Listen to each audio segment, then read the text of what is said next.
Assalamualaikum warahmatullahi wabarakatuh. Hai Bumil, perkenalkan nama saya Misni, saya akrab dipanggil Bidan Misni. Saat ini saya bertugas di Puskesmas Simpang Patjong, Kecamatan Bandar Baru, Kabupaten Pidijaya, Provinsi Aceh. Pada kesempatan kali ini, kita akan sama-sama belajar tentang pentingnya pemeriksaan kehamilan. Untuk lebih jelas, mari kita lihat videonya. Mengapa menjaga kesehatan ibu dan janin perlu dilakukan?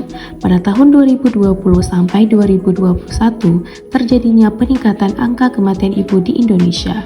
Terdapat 7.389 kematian ibu dan 27.566 kematian bayi. Dari fenomena tersebut, kita bisa mencegahnya dengan rutin melakukan pemeriksaan kehamilan atau antenatal care, atau yang biasa juga disebut dengan ANC. Antenatal care atau ANC merupakan layanan yang diberikan oleh petugas kesehatan seperti bidan kepada ibu hamil dengan pemeriksaan secara berkala dari awal kehamilan sampai proses persalinan untuk memantau kesejahteraan ibu dan janin.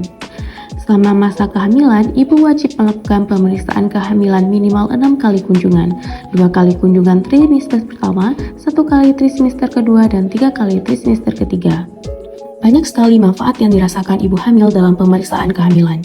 Memantau kemajuan kehamilan dan mendapatkan informasi kesehatan ibu serta tumbuh kembang janinnya.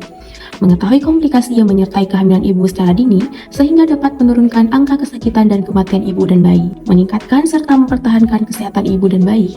Mempersiapkan proses persalinan sehingga dapat meminimalkan trauma yang bisa saja terjadi pada proses persalinan. Mempersiapkan peran ibu dan keluarga untuk menerima kelahiran bayi. Mempersiapkan ibu melewati masa nifas dengan baik sehingga dapat memberikan ASI eksklusif pada bayinya. Pada saat melakukan kunjungan, ibu akan mendapatkan 10 standar pelayanan pemeriksaan kehamilan. 10 standar pelayanan pemeriksaan kehamilan yang didapatkan selama 6 kali kunjungan yaitu: yang pertama, timbang berat badan guna untuk mengetahui perkembangan dan pertumbuhan janin dan ukur tinggi badan untuk mendeteksi dini ibu hamil dengan panggul sempit. 2. Tekanan darah guna mendeteksi terjadinya hipertensi pada kehamilan dan juga tanda preeklamsi dan eklamsi. Ketiga, tentukan status gizi dengan mengukur lingkar lengan atas atau lila untuk mengetahui apakah ibu kekurangan energi kronis yang menyebabkan bayi berat lahir rendah. Yang keempat, pengukuran tinggi fundus uteri guna mengetahui usia kehamilan dan menyesuaikan dengan pertumbuhan janin. 5. Tentukan letak dan denyut jantung janin untuk mengetahui letak dan posisi janin serta status kehidupannya. Keenam, screening pemberian imunisasi TT untuk mencegah kejang pada neonatus. 7. Pemberian tablet tambah darah. Mengkonsumsi minimal 90 tablet selama kehamilan guna mencegah anemia yang memicu pendarahan. Ke-8, tes laboratorium, pemeriksaan rutin seperti HB, golongan darah, dan triple eliminasi yang meliputi HIV, sifilis, dan HBsAg, serta pemeriksaan khusus seperti pemeriksaan protein urin pada ibu hamil yang dicurigai preeklamsi. Ke-9, tata laksana dan pengobatan merupakan rencana atau solusi penanganan kasus jika terjadi komplikasi atau tanda bahaya kehamilan. Dan yang ke-10, temu wicara.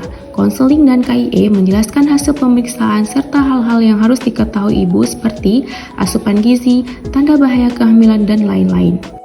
7 tanda bahaya kehamilan. Yang pertama, janin dirasakan kurang bergerak dibandingkan sebelumnya. Yang kedua, sakit kepala dan atau pandangan kabur atau kejang disertai atau tanpa bengkak pada kaki, tangan, dan wajah. Ketiga, nyeri ulu hati atau mual muntah, tidak mau makan. Keempat, demam tinggi. Kelima, air ketuban keluar sebelum waktunya. Keenam, pendarahan pada hamil muda atau hamil tua. Dan yang ketujuh, berat badan tidak naik selama kehamilan. Nah, dengan pemeriksaan rutin ANC, kita dapat meminimalisir 7 tanda bahaya kehamilan, sehingga kita bisa menekan angka kematian ibu dan angka kematian bayi.